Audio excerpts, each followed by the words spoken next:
Hey guys, I wanted to share an update on my blood work that I need to get done every 3 months.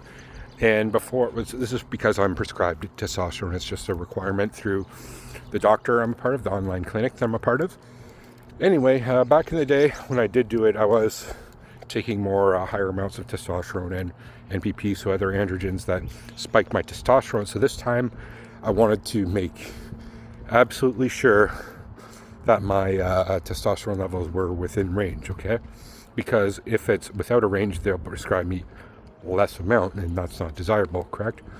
And I want to time my cycles so I can take testosterone in higher amounts at certain times and lower in other amounts. So, long story short, anyway, I bumped my doses down last month to like 130 milligrams a week for last month, at least. And I haven't run that low of androgens for a few years, right? So, and that's probably maybe even lower, I don't know, than my natural levels. I don't know, because when I ended up doing the blood work, both my test and my estrogen were on the lower side of ideal. You know what I mean? They were still within range, but they're on the lower side of within range, okay? Which means that obviously I didn't have a high anabolic count, or like I wasn't anabolic, which to be honest makes sense because I have felt a bit deflated over the last month, but also I'm okay with it because sometimes you just gotta take a break off, and then once you jump back on, it comes back relatively quick, right? So yeah, that's what I am doing right now. So once I took the blood work, it was just boom, back on, spiked my doses up, but well, I guess I should say what my cycle is going to be. It's going to be around 400 tests, 400 mastron, and around 200, 250 NPP for the first few weeks.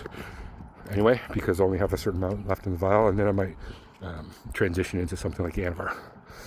But the one thing I should mention that is still surprising is my hematocrit was actually too high. It was out of range. And even before, when I was taking, like, I took blood work when I was straight up blasting. My hematocrit was never out of range.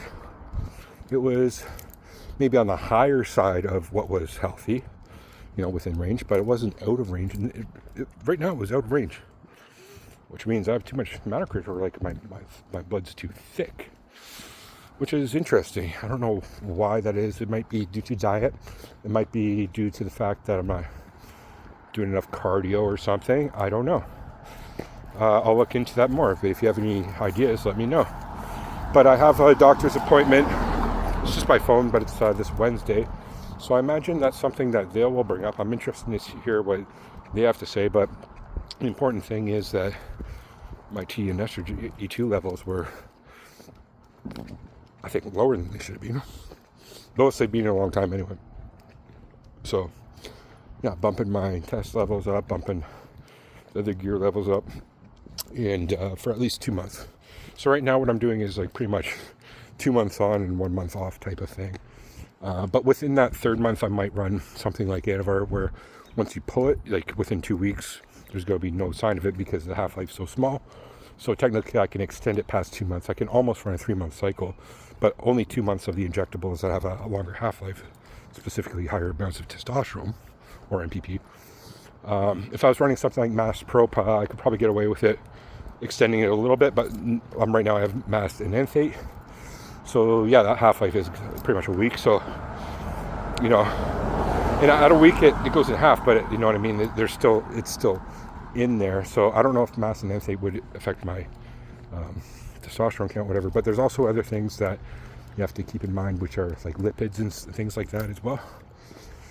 So obviously I want my blood work to be clean for the doctor so that there's no red flags, so that their prescription on their end is good. And obviously they know that a lot of people who are there prescribing to in this clinic are doing things they're not supposed to, not quote supposed to do. And they're okay. I think they're okay with that. But the thing is though, that it's just like a legal requirement on their part to make sure that, if things are looking unhealthy, that they at least recommend or dial the doses one way or another. But even if they say recommend doing a smaller amount, they still give me the same amount of testosterone anyway, so I can do whatever the fuck I want. Really, in the end, there's no really any difference, if that makes sense.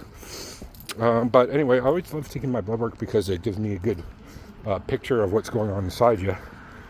And obviously I recommend that for everybody. 3 months blood work is actually a good time period, because you will notice the changes based on if there are any changes in your protocol. You'll see how that plays out in the long run, correct? So right now I know that 130 tests a week, my testosterone is just too low. So I'm saying around 150 at the very least for the cruise part of it, maybe even more. But the thing is, though, if I do, for whatever reason, go out of range, then they're going to be like, what the hell is wrong with you? Well, you're obviously doing some more or something else you shouldn't be doing. So that's pretty much where I'm at now. Maybe I'll do an update once I get this interview with my doctor on Wednesday. The other interesting thing I should note about that is I'm going to inquire about taking, what's it called, HCG, which is essentially to turn your nuts back on. So if I do that at the same time as well, when I'm, I don't know, at least maybe so I could potentially get my wife pregnant at some point, at least inquire about it, because right now my nuts are turned off and I probably am shooting blanks. So some people just recommend taking HCG anyway when you're doing stuff anyway to keep everything functional, but I haven't.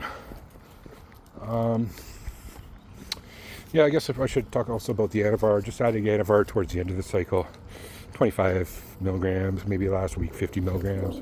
It's not like I have any major strength goals in mind or anything. I just want to be in good shape. So I really don't need to push things too hard, right? I think that's what a mistake a lot of people do. But at the same time, 400 tests and 400 Masteron is still no small cycle. That's getting into moderate territory. When you're almost like, we'll see, approaching a gram of gear a week, like that's pretty substantial. And I do expect that my E2 levels will potentially be out of range at some point. But I don't really think I'll be doing anything that's going to mitigate that, other than the estrogen or the Masteron, which will help block the receptor sites of the tissues that are responsive to estradiol. So, but it's not like it's going to act as an AI by any means, and I'm not going to take an AI, even though I do have some. I do have AIs. Maybe if I do feel like I'm running into estrogenic side effects, I might take a little Aromacin or something, like microdose it. I don't know. Still debating that. But let me know what you guys think about this blood work update and cycle update at the same time too. But yeah, I'm injecting, pretty much 2 milliliters of volume of gear right now into my arm every other day. So, back at it. We'll see how she goes. Thanks for watching, guys. Peace.